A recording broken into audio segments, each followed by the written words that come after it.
Joining us now is ESPN Big 12 blogger Jake Trotter on the Deseret First Credit Union hotline. Jake, welcome back to the show, man. How are you today? Doing well. Good to be back on. Hey, we appreciate the time, and I can only imagine how you feel when you hear those three special words, Big 12 expansion. What happens to your body when you hear those three words? I'm just fine with it. I'm ready for the season to start, though, so we can relax again. It's just been one of the wildest off seasons in the Big 12 that I can remember when you factor in what's happened at Baylor, and obviously the Big 12 just making national headline after national headline. It's been a crazy offseason. As long as your arm isn't twitching and you're not dry heaving, we're just hoping that you're doing okay. Yeah, well, we're expected to have our first here in a couple of weeks, and I guarantee that's the day the Big 12 will make some ridiculous announcement about expansion. There you go. Good luck with that one, my friend. We both have two, Spencer and I. So, holy cow. Yeah, we definitely understand. So, Jake, with the decisions made and not made over the weekend in Dallas, what have we learned about the future of the Big 12 Conference? Well, it's going to have a championship game next year, regardless, and it's not going to create a traditional linear conference network. And beyond that, I think it's anyone's guess as to what happens. I think the focus now for the Big 12 is expansion, and whether the league moves forward in that regard or stays pat. I think the chances, as I've said all along, are probably more likely that the Big 12 doesn't expand than it does. I think that the conference network being off the table, maybe slightly hurts the chances for expansion.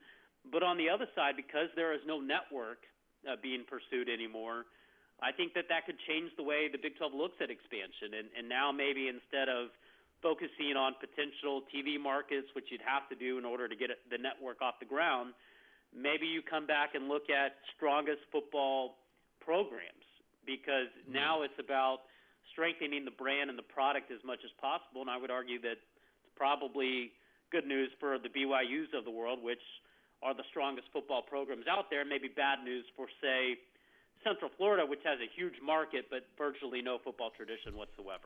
It's interesting you say that, because before the first expansion, when we had the rumors and whatnot, I've always felt like BYU and a school like Boise and TCU and Utah was in that mix before they went, but BYU and Boise kind of got left out.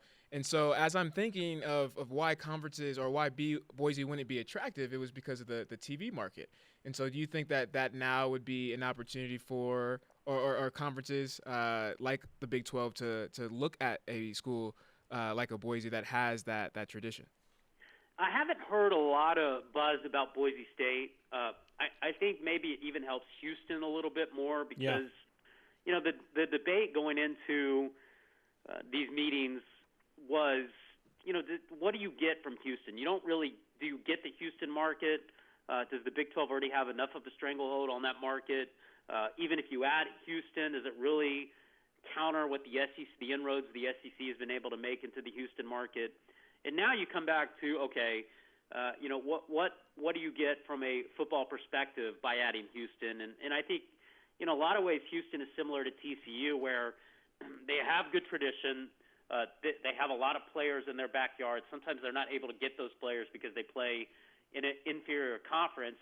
By elevating Houston into the Big 12, now do you create, a bona fide, legitimate Power 5 football program, the way TCU, which always won a lot of games, but maybe wasn't able to get the players because they played in the Mountain West or whatever conference.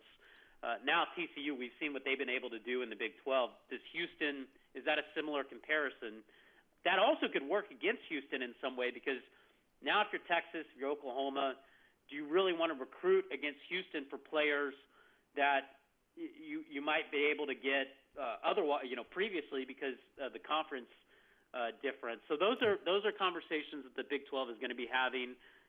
But first, they have to decide whether they want to expand, and then from there you'll see if it is a yes, what candidates make sense. And BYU, because the talent pools don't cross over very much, I think even then is probably more attractive than, say, Houston to the Big 12. ESPN Big 12 insider Jake Trotter is with us on BYU Sports Nation. We are obviously talking expansion and what a championship game means for the future of the Big 12. And about money, Jake, I see $30.4 million distributed to each of the 10 schools, combining for $304 million overall. And then there's that $1 billion figure that CBS Sports threw out there, courtesy of Dennis Dodd just a few days ago. If that means that much more money and you can expand even more on that $30.4 million per school, and there is no TV network, so the Longhorn Network can keep earning their $15 million a year, why not? If it means more money, why not add a couple of more teams just for strictly financial purposes?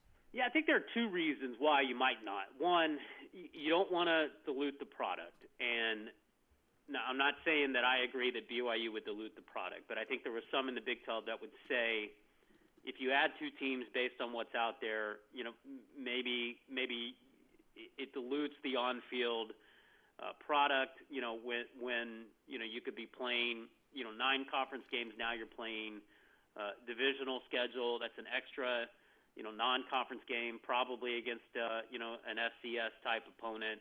And then in the Big 12, our fans going to get fired up to see their team play some of the expansion candidates out there.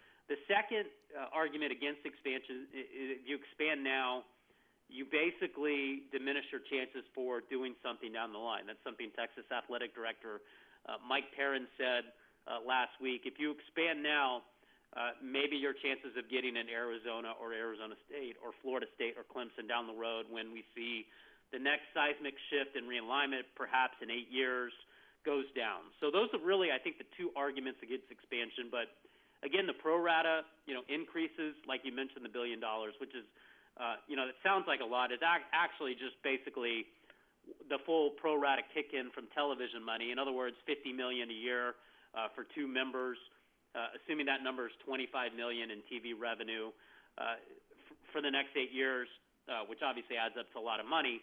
And even then, you could bring a BYU and a Houston in on a partial distribution format like they did with TCU and West Virginia, and that would mean, a couple of extra $1 million per school for a number of years. Right. So there is, financially, there is some incentive to moving forward with the expansion because you don't have to pay out each member on the full distribution model right away, and a couple million from a championship game, a couple million from expansion, and now instead of 30.4, you're in the $34-35 million raise, and again, that every little bit helps in terms of closing the gap with the SEC and the Big Ten. I understand where Mike Perrin is coming from. I really do. Why are we in a rush to expand if we want to have future options moving forward when the TV grant of rights contracts come up between 2024 and 2026, depending on which conference you're in? That said, if there is another major realignment and the Big 12 has not expanded and they are 10 teams, are they not the easiest for the picking? Where they say, the Pac-12 says, hey, Oklahoma, Texas, come on over. Let's go to 16 teams. And I think that would be the counter argument is to say, do you really want to roll the dice at 10 when you're probably going to be the most vulnerable because of your conference size? So, I think you could expand by 2 and still have the opportunity to expand again. Yeah. In the event the home run opportunity for the Big 12 comes available. And really, if you strengthen yourself now, you might look more attractive to a Florida State or Clemson because, the ACC doesn't have a network. It's going to be difficult, for them to get to that point where they create a lucrative one in the current climate. So I'm with you there. And the other thing, too, if you play Central Florida, if you play Connecticut, you play, some of those schools out there, it probably dilutes the product on the field. I don't see Texas or Oklahoma fans getting fired up about playing Central Florida in Orlando in October. But I would disagree that, just trying to think of it from an anecdotal perspective, I don't think playing BYU dilutes the product. BYU, they've won the seventh most games of any program in the FBS since 1980. They had the national championship in '84. They've kicked Texas and Oklahoma around here in recent seasons. So, I don't think that BYU dilutes the product on the field. The question, I think, is there a 12th member out there or a second expansion candidate that does the same? That's a little bit of a tougher sell. But as far as like on the field, BYU, I think would be, there's some challenges there. There's no question. the Sunday issue, the proximity to other campuses. But if we're just looking at football program on the field, BYU, I think, brings a lot to the table. Jake, the Big 12 announced that they will have a championship game. And while we were prepping for the show, we were kind of just going through different scenarios of what could potentially happen and how you can have rematches. And as a college football fan, I just do not want to see that happen. I think that would be boring. And then you have just so many different drama and opportunities for, I would say teams that are undefeated playing against teams that are or losing a game to teams that don't really deserve the right or the chance to win the conference championship. What's your opinion on that? Does this allow the Big 12 to take a step forward or take a step backwards? You mean the championship game in Yep. terms of getting to the playoff? Is that what you're saying? Yep. Well, I mean, if you believe the statistical models, the data that came back from the consultants the Big 12 hired, championship game gives you a better chance to getting to the playoff, and I think I would agree with that. I mean, not having a presence on championship weekend and not having the 13th data point, the Big 12 is operating at a disadvantage right out of the gate. And I think, format-wise, the Big 12 is probably fifth in the pecking order in the eyes of the selection committee, which for whatever reason, unfairly or fairly, I think unfairly to some degree, has not given the round-robin format enough credit for the Big 12, to be on equal plane with the other power conferences. So I think it was a move the Big 12 had to do because, you look last year, Oklahoma got in the playoff, but I guarantee you if Stanford had beaten Oregon on that 2-point conversion late in the year and had been a 12-1 conference champ with a non-conference win over Notre Dame and, the final impression that the Cardinal gave in the Pac-12 championship, they'd have gotten in over Oklahoma. Man. So it worked out this past year, but I think you're sort of in a position, if you're the Big 12 right now, without a championship game of hoping other conferences lose. And I'd rather be operating from a position of strength than a position of weakness, which, let's face it, that's where the Big 12 was in the eyes of the committee.